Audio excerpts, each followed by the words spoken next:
കഴിഞ്ഞ 5 വർഷമായി 100% പദ്ധതി വിഹിതം തുടർച്ചയായി വിനിയോഗിച്ചുവെന്ന പ്രത്യേകതയുമായിട്ടാണ് ഇലന്തൂർ ബ്ലോക്ക് പഞ്ചായത്ത് ഇക്കുറിയും ബജറ്റ് അവതരിപ്പിച്ചത്.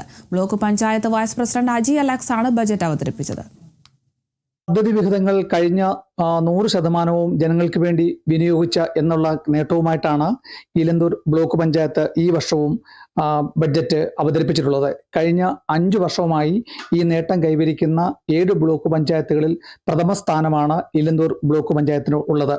പ്രത്യേകിച്ച് സാംസ്കാരികമായി മഹാത്മാവ് നമ്മുടെ കേരളത്തിൽ വന്ന പാദസ്പർശമേറ്റ ഇലന്തൂരിന്റെ മണ്ണാണ്. പടയണി തുടങ്ങി ഒട്ടേറെ കലാ സാംസ്കാരിക മേഖലകളിൽ സംസ്ഥാനത്തിനും ലോകത്തിനും മാതൃകയായിട്ടുള്ള ഇലന്തൂർ ബ്ലോക്ക് പഞ്ചായത്ത് ഈ വർഷം ജനകീയമായിട്ടുള്ള ബഡ്ജറ്റ് അവതരിപ്പിച്ചിരിക്കുന്നു.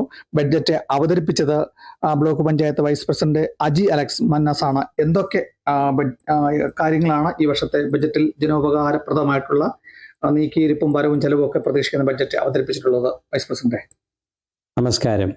27.96 കോടി രൂപ വരവും 27 കോടി 50 ലക്ഷം രൂപ 56 ലക്ഷം രൂപ ചെലവ് വരുന്നതും 37 ലക്ഷം രൂപ നീക്കി ബാക്കിയുമുള്ളതായ ബജറ്റാണ് ഇന്ന് അവതരിപ്പിച്ച് പാസ്സാക്കിയിരിക്കുന്നത്.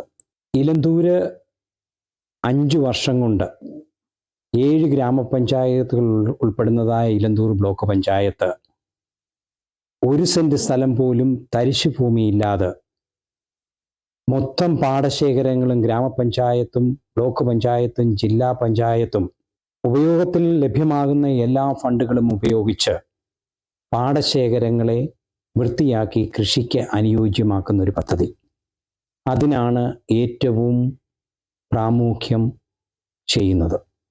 കൃഷി എന്ന് പറയുമ്പോൾ പാടശേഖരങ്ങളിൽ കൂടി ഞങ്ങൾ ഉദ്ദേശിക്കുന്നത് നെൽകൃഷി മാത്രമല്ല. ഇലന്തൂര് കിഴങ്ങ് വർഗങ്ങളുടേതായ എല്ലാവിധ കിഴങ്ങ്, പച്ചക്കറികൾ, വാഴ, അങ്ങനെ വിവിധങ്ങളായ കൃഷി ഉള്ളതായതും ഏറ്റവും കൂടുതൽ കൃഷിക്ക് അനുയോജ്യമായ ഭൂപ്രദേശമുള്ളതും കൃഷിയായിരുന്നു ഈ നാടിൻ്റെ ഏറ്റവും വലിയ വരുമാനവും. കുറച്ചു കാലങ്ങളായി കൃഷിയിൽ നിന്ന് ആളുകൾ അകന്നു നിൽക്കുന്നു.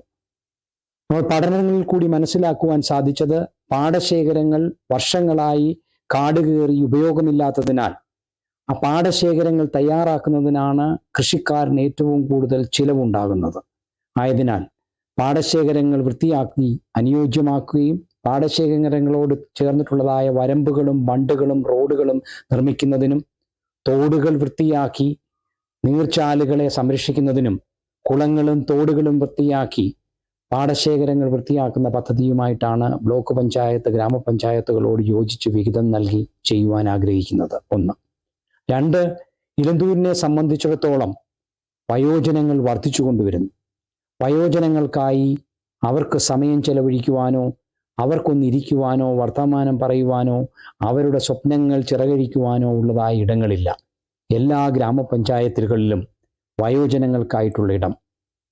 നമ്മളുടെ ഗ്രാമപ്രദേശങ്ങളാണെങ്കിലും സ്ത്രീകൾക്കും കുട്ടികൾക്കും സന്ധ്യയാകുന്ന സമയത്തോ സമയം കിട്ടുമ്പോഴോ വന്ന് ഒരു ഗാർഡനിൽ വന്നൊന്നിരിക്കുവാനോ പാർക്കുകളിൽ ഇരിക്കുവാനോ അവർക്ക് സമയം ചെലവഴിക്കുവാനോ സ്ഥലങ്ങളില്ല. അതിനായി ഗ്രാമപഞ്ചായത്തുകളുമായി യോജിച്ച് എല്ലാ ഗ്രാമപഞ്ചായത്തുകളിലും സ്ത്രീകൾക്ക് ഇരിക്കുവാനും കുട്ടികൾക്ക് കളിക്കുവാനുമുള്ള ഇടം. അതിൽ ഓപ്പൺ യോഗ സെൻ്ററുകൾ ഉണ്ടാകും, ഓപ്പൺ ജിംനേഷ്യങ്ങൾ ഉണ്ടാകും. അങ്ങനെയുള്ളതായ ഒരു പദ്ധതി. ഇങ്ങനെ 3 പദ്ധതികളിൽ കേന്ദ്രീകരിച്ചുകൊണ്ട് ബാക്കിയുള്ളതായ കുടിവെള്ള പദ്ധതി, പ്രാദേശിക നമ്മളുടെ ഈ നാട്ടില് കുടിവെള്ളമാണ് ഏറ്റവും പ്രയാസം അനുഭവിക്കുന്നതായ ഒരു വിഷയം. ബ്ലോക്ക് പഞ്ചായത്ത് ജില്ലാ പഞ്ചായത്തും MBAയും എല്ലാം ഉൾപ്പെടുത്തിക്കൊണ്ട് ഏകദേശം 1 കോടി രൂപയുടെ പ്രാദേശിക ചെറുകിട 10, 20, 25 കുടുംബങ്ങൾക്ക് ലഭ്യമാകുന്ന രീതിയിൽ കുടിവെള്ളം ലഭ്യമാകുന്ന രീതിയിൽ കുടിവെള്ള പദ്ധതികൾക്കും വളരെ താല്പര്യത്തോടു കൂടി ഈ ബജറ്റിൽ ഉൾക്കൊള്ളിച്ചിട്ടുണ്ട്.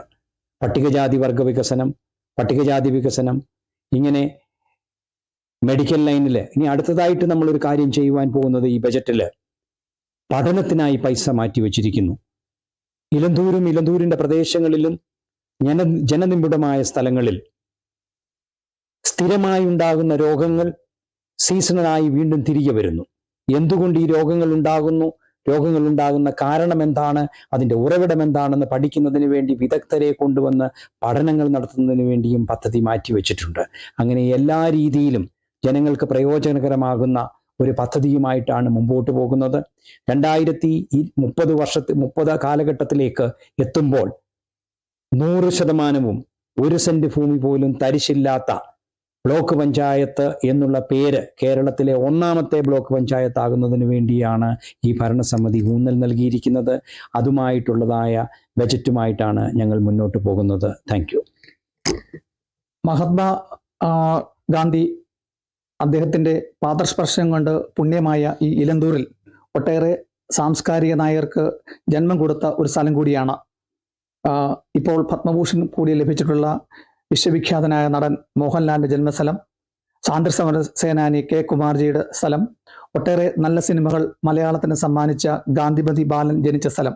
അങ്ങനെ സമസ്ത മേഖലകളിലും മുന്നോട്ട് പോകുന്ന ആ ഇലന്തൂരിനെ മാറ്റത്തിനൊരു ദിശാസൂചികയുമായിട്ടാണ് ബ്ലോക്ക് ജില്ലാ പഞ്ചായത്ത് ഈ വർഷത്തെ ബഡ്ജറ്റ് അവതരിപ്പിച്ചിട്ടുള്ളത്. ക്യാമറ പേഴ്സൺ പ്രദീപ് അങ്ങാടിക്കലിനൊപ്പം പ്രസാദം J, Kerala vision news, Pathanamthitta.